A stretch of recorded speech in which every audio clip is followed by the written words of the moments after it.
Sa Barangay San Jeronimo, may isang lumang paniniwala. Kapag may kumatok ng 3 beses sa pintuan mo pagsapit ng 2:00 ng madaling araw, huwag kang sasagot. Huwag mo ding pagbubuksan. Hindi raw yun bisita, hindi rin multo. Yun daw ang mga kumakatok na mga kulto na nangunguha ng mga tao. Bago natin ipagpatuloy ang kwento, mag-like at subscribe. Si Lara ay isang social worker mula sa lungsod na ipinadala sa San Jeronimo matapos mag-ulat ang ilang residente ng sunod-sunod na pagkawala. Sabi ng mga lokal, nagiging madalas daw ang 3 katok tuwing sasapit ang buwan ng patay o Nobyembre. Nang dumating siya, sinalubong siya ng kapitan, kaya't halatang ilang gabi nang walang tulog. Huwag ka sanang magtagal dito, iha. May mga bagay sa baryo namin mas mabuting hindi mo nalang malaman. Ngumiti lang si Lara. Trabaho lang po, Kap. Aayusin ko lang po yung report at kakausapin ang mga pamilya ng mga nawawala. Nung unang gabi, nakakuha siya ng matitirhan sa lumang bahay na nasa gilid ng kalsada. Nilinis niya ang mga alikabok, sinindihan ang lapara, at sinuri ang mga papel tungkol sa mga biktima. Lahat ng nawawala, 3 tao, iba't ibang edad. Huling nakita raw, 3 araw pagkatapos marinig ang mga katok. Bandang 2:00, nagising siya sa malimig na simoy ng hangin. Tahimik ang paligid noon. Tapos, biglang may 3 malutong na katok. Dahan-dahan niyang nilingon ang pinto. Walang kumikilos. Wala ring tunog ng mga paa sa labas. Akala niya guni-guni lang. Pero nang sinilip niya sa bintana, may 3 taong nakaputi at nakayupo. Hindi niya ito pinagbuksan at hindi niya pinansin. Kinabukasan, sinabi niya ito sa kapitan. 3 lalaki? Huwag mong bubuksan ng pinto, ha? Kahit ano pang sabihin nila. Sino po sila? Mga sabi-sabi kasi yan ng kasapi daw ng samahan ng puting duyan. Mga kumakatok at nangunguha ng tao. Nung ikalawang gabi, habang sinusuri ni Lara ang mga tala, napansin niyang ang mga biktima ay galing sa iba't ibang purok, pero iisang araw lang nawala. Nasa kalagitnaan siya ng pagsusulat nang marinig niyang bumukas ang pinto sa kusina. Akala niya hangin lang, pero nang sinilip niya, may basang yapak papasok hanggang sa unti-unti itong naglaho papunta sa kanyang silid. Pinilit niyang huwag matakot. Sinindihan niya ulit ang lampara, pero biglang namatay ang apoy at doon niya narinig ulit ang pero ngayong gabi, may kasama na itong tinig. Tulong! Buksan kami! Boses ng babae. Sunod ay boses ng matanda. Sunod ay boses ng bata. 3 boses. 3 kaluluwa. Pinikit ni Larang mga mata. Sinigaw ang panalangin at nagtakip ng unan sa tainga. Nang imulat niyang mga mata niya, umaga na. At sa labas ng bahay, may 3 basang marka ng kamay sa pinto. Pumunta siya sa pinakamatandang residente ng baryo na si Aling Rosa. Tahimik itong nagtitimpla ng kape. Alam mo, iha, hindi multo ang mga yon. Mga buhay na kulto. Panahon pa yan ng mga hapon eh. Sinasama nilang mga nilalang sa ilalim ng ilog kada 7 taon. Kailangan nila ng 3 kaluluwa. Yun yung sabi nila para daw mapanatiling kapayapaan sa sityo. E paano po kung wala silang mahuli?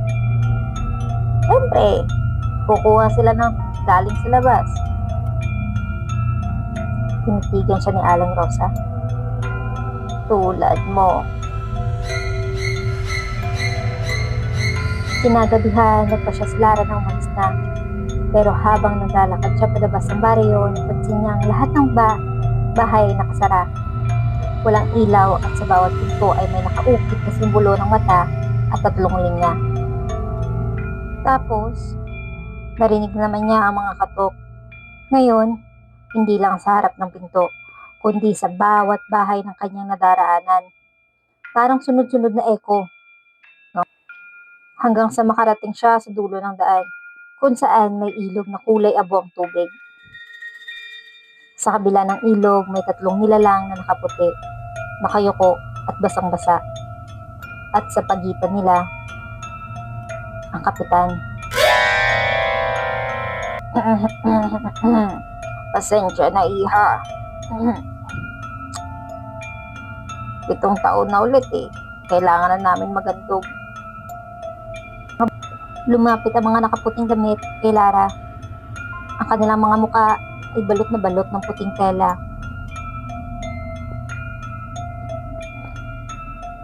Narinig niya rin ang sabay-sabay na pagbulong nito. 3 katok, 3 buhay, 3 kaluluwa. Kinabukasan, dumating ang 2 bagong volunteer mula sa Maynila. Paglapag ng jeep sa barangay San Jeronimo, agad nilang napansin ang katahimikan. Walang mga bata, walang mga ingay, at ang mga pinto ng bahay ay nakasara. Tila nagtatago ang mga taga-baryo. Sabi ni Lara, dito lang daw siya nakatira eh. Wika ni Emil, ang team leader habang hawak ng listahan ng mga tauhan. Pero parang walang tao. Sagot naman ni Nena, isa sa mga kasama niya. Ni Aso nga wala eh. Sa gilid ng daan, nakita nila ang kapitan. Maputla, ngunit kalmadong muka.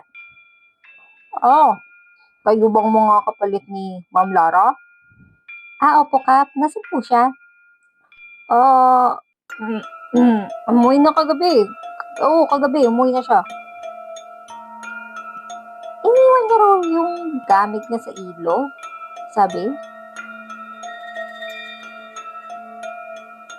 Tahimik silang nagkatinginan. Sa tono ng kapitan, parang ayaw nitong magkwento pa. Pero napansin ni Emil ang manipis na putek sa kanyang pantalon na parang galing sa tabing ilog. Gabi na nang makahanap sila ng matutuluyan. Yung parehong bahay na tinirhan ni Lara. Amoy lumang kahoy at may lamparang nakapatay sa ibabaw ng lamesa. Kahit pagod, sinubukan ni Emil suriin ang kwarto. Sa pinto, may 3 marka ng kamay. Tila basang putik pero natuyo na. Siguro mga bata nang. Tiyaan mo na yan. Pilit nang umingiti. Ha? Bata dito? Wala kang nakatira sa paligid eh. At bandang 2:00 sa madaling araw, nagising si Nena. Minarinig siyang mahinang yabag sa labas.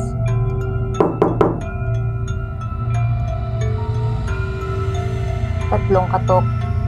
Tahimik pagkatapos nun. Hanggang sa marinig niya ang tinig ni Lara mula sa labas ng bintana. Nena, buksan mo ko. Ako to. Natatakot ako. Natatakot na ako.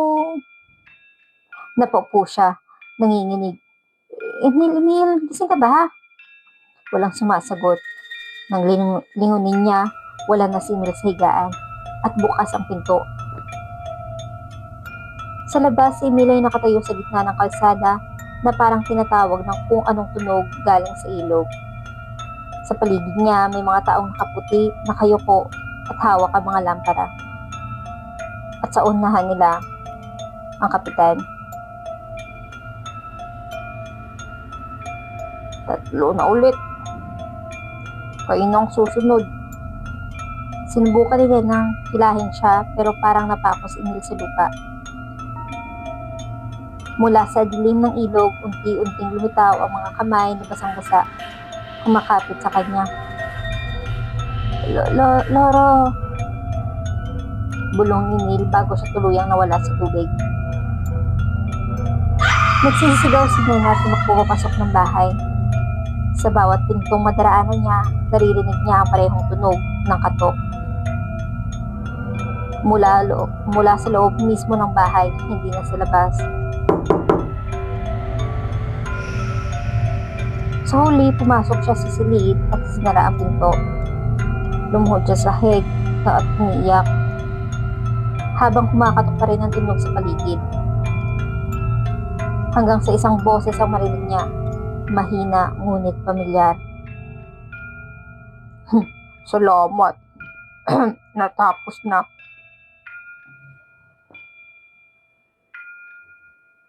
Boses yun ng kapitan. Kinaumagahan, tahimik na muli ang San Jeronimo. Wala na si Nena o si Emil. At sa tapat ng bahay, sa halip ng mga anino, may 3 bagong lampara na nakahilera. Basa pang ilalim, parang pagagaling ng sa ilog. Sa bayan, isang linggo matapos yon, tumanggap ng ulat ang opisina ng mga social worker na wala pa ring balita mula sa team na ipinadala sa San Jeronimo. At sa dokumentong hawak ng bagong coordinator, nakasulat ang pangalan ng ipapadalang kapalit nila na si Lara Santos.